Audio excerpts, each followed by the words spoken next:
मुसीबत सामने आती है तभी सच्चाई दिखती है।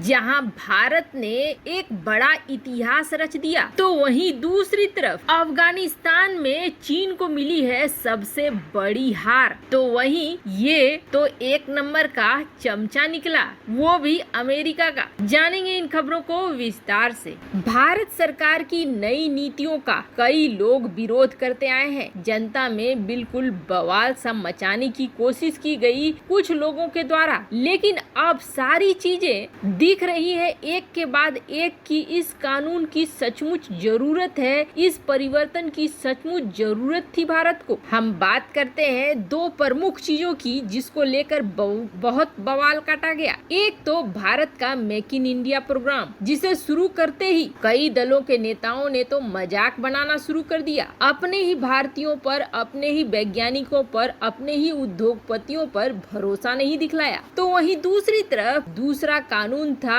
CAA, जिस पर तो ऐसा बवाल कटा कि पूछो नहीं। कुछ तो ऐसे भी थे जो अपना फ्लैट बेचकर प्रदर्शनकारियों को बिरयानी खिलाने पे तुले हुए थे। कांग्रेस पार्टी तो इस विधेयक का विरोध ही कर रही थी, लेकिन अब ऐसी मांगे आ रही हैं जो लगता है जैसे कि कहीं हमने गलत तो नहीं सुन लिया। एक ट्वीट आता है जिसमें वही लोग जो कभी CAA का विरोध कर रहे थे वो ये कह रहे हैं कि तालिबान में माइनॉरिटी सिख और हिंदू की स्थिति बहुत खराब हो रही है, इसलिए उन्हें वहाँ से निकाल कर यहाँ लाया जाए। तो वहीं खुद कांग्रेस भी इसी तरह की मांग कर रही थी। पर देखिए आखिरकार इस कानून के फायदे अब नजर आ रहे हैं। भारत में आ रहे हैं अल्पसंख्यक समुदाय के सिख और हिंदू, जिनको बाकी दुनिया में सबसे ज्यादा प्यारा और विश्वास भरा लगा तो भारत ही लगा। ये रिफ्यूजी अफगानिस्तान से आए हमारे वो अपने हैं जो अब यहाँ आकर सुरक्षित महसूस कर रहे हैं। इस कानून का महत्व भी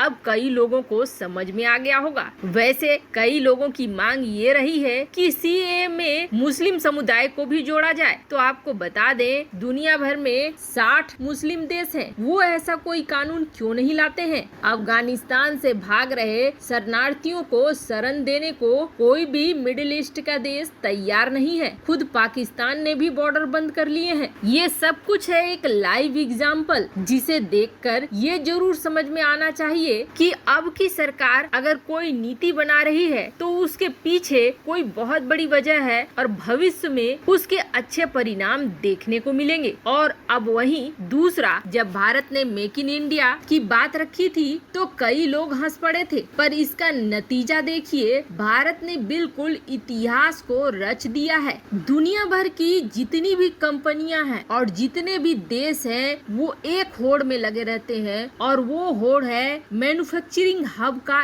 इंडेक्स रैंकिंग में पहले नंबर पर आना। अब आखिर ये है क्या जिसके लिए पूरी दुनिया इतना पीछे पड़ी रहती है? तो आपको बता दें, दरअसल ये एक कंपनी है द कुशमैन एंड वैकफील्ड। ये एक बहुत ही प्रतिष्ठित कंपनी है और इस कंपनी के रैंकिंग को दुनिया बहुत ध्यान से देखती है, क्योंकि ये जारी करती है उस देश का रैंकिंग जहां पर मैन्युफैक्चरिंग हब बनाना ज्यादा आसान होता है, रिस्क फ्री होता है। और इस तरह की रैंकिंग ये कंपनी हर साल जारी करती है, जिसमें ये बताया जाता है कि दुनिया भर के इतने देशों में कौन से वो बेस्ट देश हैं जहां पे आप अपने व्यापार को बढ़ा सकते हैं, आप मैन्युफैक्चरिंग यूनिट को लगा सकते हैं। अब कोई भी कंपनी अगर कोई मैन्युफैक्चरिंग यूनिट लगाना चाहती है तो सबसे पहले उनकी नजर जाती है इस रैंकिंग पर कि कहां पे पैसे फंसाना उचित होगा। अब ये जो रैंकिंग है ये एवं नहीं दी जाती है, बल्कि ये भी देखा जाता है कि कहाँ भ्रष्टाचार है, कहाँ नहीं है, कहाँ सुविधाएं मिलेंगी, कहाँ किसी तरह का रिस्क तो नहीं है। हर छोटे बड़े पैरामीटर को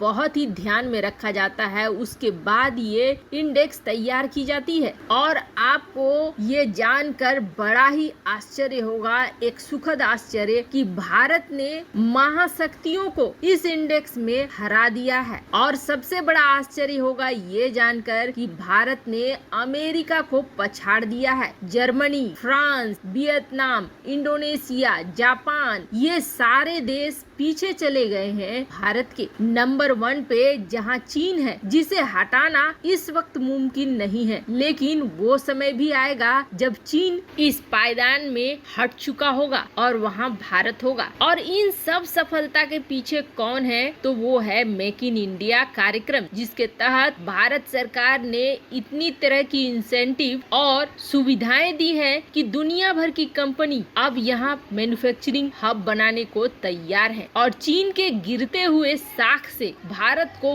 बहुत ज्यादा फायदा मिल रहा है। लेकिन हाँ, भारत उस तरह की सुविधाएं देने को तैयार है। मतलब भारत अब इकोनॉमी सुपर पावर बनने की दिशा पर चल चुका है, ये साफ साफ दिख रहा है। खैर, वहीं अफगानिस्तान में अब चीन को एक बड़ी हार मिली है। अफगानिस्तान में तख्ता पलट होने के बाद 2 चीजें हैं जिसकी वजह से चीन अफगानिस्तान की राजनीति में घुसना चाहता है। पहली बात तो ये है कि चीन की 76 किलोमीटर की ये सीमा जो अफगानिस्तान से साझा होती है, यहाँ पर उसे डर है। ये हमने आपको कई बार बता दिया है। पहले अमेरिका था तो वो यहाँ बेस था, बेस होने की वजह से उसे डर नहीं लगता था। दूसरा, पीओके में उसकी कई तरह की परियोजनाएं चल रही हैं। अब ETIM जिस तरीके से गठजोड़ कर रहा है, उसे रोकने के लिए कोशिश कर रहा है चीन कि तालिबान को पैसे दिखाए जाए, ये दिखाया जाए कि आपको पैसे की जरूरत है और हम निवेश करेंगे, इसलिए हमारी बातें मानो। पर ऐसा नहीं है कि फ्री में पैसे उड़ा देना चाहता है चीन। चीन दरअसल यहाँ पर जो खनिज पदार्थ लिथियम, गोल्ड, सिल्वर ये है, इस पर भी नजर रख रहा है। वो चाहता है कि लिथियम का जो यहाँ इतना बड़ा भंडार है, उस पर किसी तरीके से कब्जा हो जाए। ऐसा होने से क्या फायदा होगा? ऐसा होने से ये फायदा होगा कि लिथियम सभी तरह के इलेक्ट्रॉनिक वीपन से लेकर सामानों तक में इस्तेमाल होता है।